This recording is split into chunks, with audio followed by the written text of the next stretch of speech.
Lockdown से पहले गीता के घर का नजारा कुछ ऐसा था कि रोहन ऑफिस जाता था और शिवन स्कूल।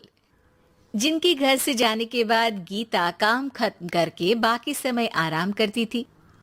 लेकिन लॉकडाउन के बाद ऑफिस और स्कूल घर में ही खुल गए और इससे गीता का हाल वो तो आपको देखने में ही मजा आएगा। शिवेन, ओ शिवेन, महाराज उठने के लिए क्या 21 तोपों की सलामी लेंगे? अरे बिस्तर से बाहर निकल, ऑनलाइन क्लास स्टार्ट होने वाली है। अरे तुम भी हद करती हो, स्पीकर की तरह चिल्लाने की क्या जरूरत है? दिख नहीं रहा मेरी कॉन्फ्रेंस चल रही है। अब कैमरा और स्पीकर ऑन कर रहा हूं, मुझे कोई शोर नहीं चाहिए।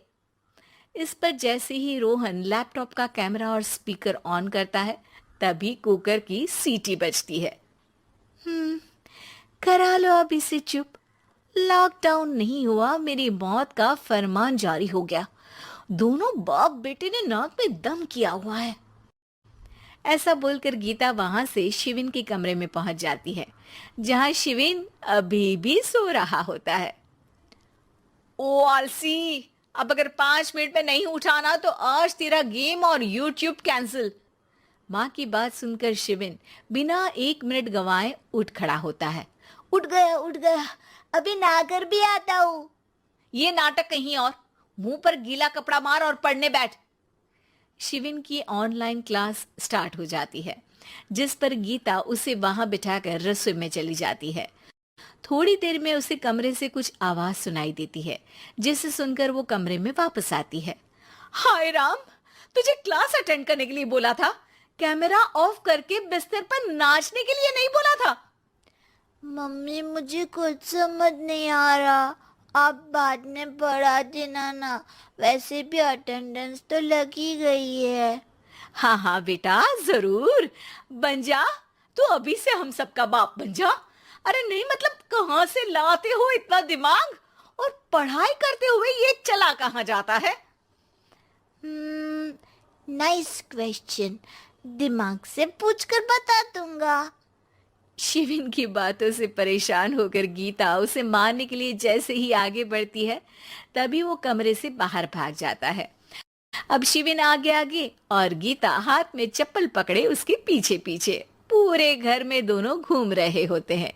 इसी बीच वो रोहन के पास पहुंच जाता है और शिविन को मारने वाली चप्पल रोहन के लैपटॉप पर जाकर गिरती है।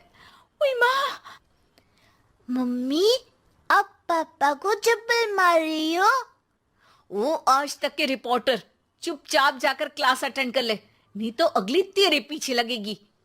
इस पर शिविन वहां से चला जाता है, जिसके बाद रोहन गीता से कहता है, इस सर्कस के लिए कुछ बोलना चाहोगी?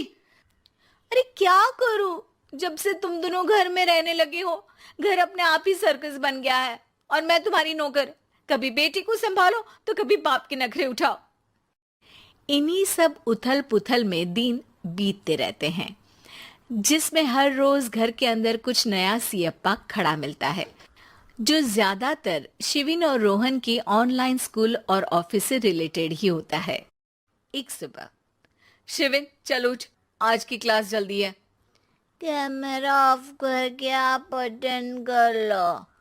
अरे ऐसे छित्तर पड़ेंगे, दादी नानी सब एक साथ याद आ जाएंगी।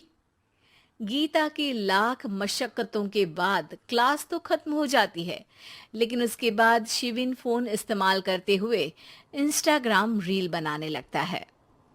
रसोड़े में कौन था? तुम थी, मैं थी, कौन था? कौन था? हाँ, मैं गरीब हूँ, मैं गरीब हूँ। अरे ओ गरीब के बेटे, आजा, मैं बनाती हूँ तुझे गरीब। मैं बताती हूँ रसोड़े में कौन था। पढ़ाई करने बोलो तो इनकी माँ मर जाती है, और ये पागलपंतियां जितनी मर्जी करा लो। गीता शिविन को डांट रही होती है, तभी रोहन बीच में बोल पड़ता है। अरे बच्चा ही तो है, इतना गुस्सा क्यों कर रही हो? बेटे का साथ देने की इसी एक कोशिश में अब शिविन के साथ साथ रोहन भी गीता के गुस्से की सूली पर चढ़ जाता है। अगर बेटे पर इतना ही प्यार आ रहा है तो इसे क्लास अटेंड क्यों नहीं कराते? इसका होमवर्क क्यों नहीं कराते? उस समय तो बहुत जल्दी मीटिंग आ जाती है। वो काम मैं करूं और यहाँ इस बेफिजूली की चीज में तरफदारी करके बन जाओ महान। हे भगवान, कोई तो इनके ऑफिस और स्कूल खुलवाओ, मैं इन्हें और घर में नहीं सह सकती। अरे कुछ और मांग लेती, क्योंकि तुम्हारी ये विश इस साल तो पूरी होने से रही, कोरोना। हाय, नास पिटे ने जिंदगी ही बर्बाद कर दी। खाए कोई पचाए कोई, कल मुझे चुन चुन कर सबको मेरी बद्दुआ लगेगी।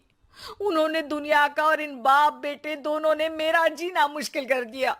गीता वहां से चली जाती है, जिसके बाद रोहन शिविन से कहता है, अरे तुम्हारी मम्मी इतनी भड़की हुई क्यों है? आपकी वजह से पूरा समय घर में रहते हो और उस पर कोई काम कराने की जगह बस ऑर्डर देते रहते हो। अच्छा बेटे, सारा इल्जाम मुझ पर, पूरा दिन तो वो तुम पर ही चिल्लाती है। हाँ, मतलब दोनों का 50-50 है, कुछ करना पड़ेगा। वो कहते हैं ना, make the best out of worst. I have an idea. वैसे तुम्हारी माँ सही कहती है, बहुत जुबान चलाने लगे हो, कम बोला करो।